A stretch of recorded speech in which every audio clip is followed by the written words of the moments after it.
Assalamualaikum warahmatullahi wabarakatuh. Perkenalkan, saya Resia Chelsea Rahmadani dari Pendidikan Fisika B Angkatan 2023. Nah, topik yang akan saya bahas pada kali ini adalah masalah mutu pendidikan dengan studi kasus sebagai berikut. Apalah artinya bonus demografi jika tidak berkualitas? Hasil sensus penduduk pada 2020 menunjukkan lebih dari 70% penduduk Indonesia berusia produktif. Namun data Badan Pusat Statistik pada November 2021 mencatat tingkat pendidikan di Indonesia masih didominasi penduduk berpendidikan rendah. Ada beragam faktor yang menyebabkan anak-anak di Indonesia tak memiliki pendidikan yang baik, antara lain rendahnya kualitas pendidikan di tanah air. Karena jauh sebelum pandemi kita sudah sangat parah.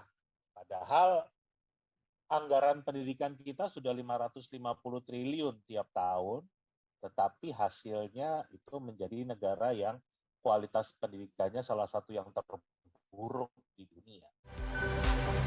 Berdasarkan tes PISA yang diselenggarakan oleh Organisasi untuk Kerjasama Ekonomi dan Pembangunan atau OECD pada 2018, keterampilan membaca, matematika, dan sains anak berusia 15 tahun di Indonesia masih di bawah rata-rata atau tertinggal 2,5 tahun dibanding anak-anak seumur dari negara OECD lain.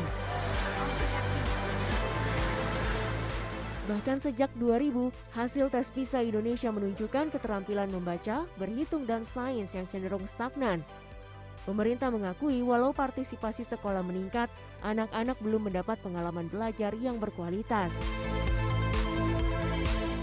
Nah, kenapa itu terjadi dari tahun ke tahun? Ya, karena tadi kita memang belum cukup serius untuk memfokuskan intervensi kebijakan-kebijakan pendidikan kita ke arah kualitas. Ketimpangan laju pembangunan antara kota dan desa, ketimpangan infrastrukturnya sampai yang mendasar seperti listrik dan internet gitu ya. Ini bukan porsi saya untuk menjabarkan akar masalah sosial ekonominya, tapi itu jelas berdampak pada pendidikan. Dari sisi demand pendidikan, dari sisi orang tua dan murid, kalau tidak ada pekerjaan yang membutuhkan skill yang tinggi, tentu kurang ada insentif untuk melanjutkan sekolah dan kuliah. Lebih baik langsung kerja, dapat uang gitu ya. Nah itu. Sejumlah pakar pendidikan khawatir akan terjadinya bencana demografi jika kualitas pendidikan di Indonesia tidak diperbaiki. Latar belakangnya adalah pendidikan merupakan salah satu aspek yang sangat penting dalam kehidupan setiap individu dan juga bagi kemajuan suatu bangsa. Dalam era yang terus berkembang ini, pendidikan menjadi kunci utama untuk mencapai kesuksesan dan mewujudkan masa depan yang cerah. Namun berdasarkan data Pusat Statistik November 2021 mencatat tingkat pendidikan di Indonesia masih didominasi penduduk berpendidikan rendah. Nah, input masalahnya yang pertama, apa saja faktor yang menyebabkan kualitas pendidikan di Indonesia rendah?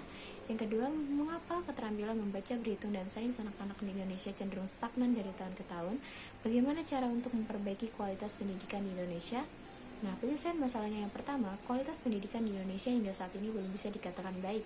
Satuan pendidikan di Indonesia mulai tahap SD hingga SMA dianggap masih lemah dalam banyak hal dibandingkan negara lain. Faktor yang menyebabkan kualitas pendidikan di Indonesia rendah antara lain rendahnya sarana dan prasarana, rendahnya kualitas guru dan prestasi siswa, dan berbagai faktor lainnya. Penyelesaian masalah yang kedua, yang menyebabkan keterampilan membaca, menghitung, dan sains anak-anak di Indonesia cenderung stagnan dari tahun ke tahun, antara lain yaitu kurangnya akses dan kualitas pendidikan karena banyak daerah di Indonesia masih menghadapi tantangan dalam hal akses pendidikan yang memadai. Penyelesaian masalah yang ketiga, cara untuk memperbaiki kualitas pendidikan di Indonesia antara lain dilakukan dengan yang pertama, pemerintah harus meningkatkan anggaran pendidikan.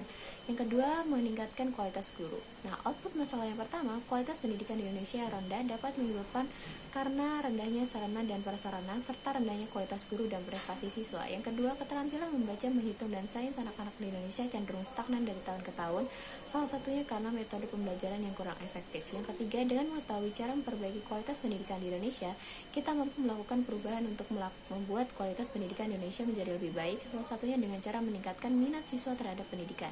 Feedback yang pertama, berdasarkan faktor penyebab kualitas pendidikan di Indonesia rendah, maka kita dapat melakukan tindakan dengan meningkatkan prestasi siswa, bisa melalui meningkatkan pemahaman siswa mengenai suatu materi. Berdasarkan alasan mengapa keterampilan membaca, menghitung, dan sains anak-anak cenderung stagnan dari tahun ke tahun, maka dengan memperbaiki akses pendidikan, merubah metode pembelajaran menjadi berfokus pada pemahaman. Yang ketiga, berdasarkan cara-cara memperbaiki kualitas pendidikan di Indonesia, cara-cara seperti membangun infrastruktur yang baik akan membantu kualitas pendidikan di Indonesia menjadi tidak rendah lagi. Sekian dari saya. Wassalamualaikum warahmatullahi wabarakatuh.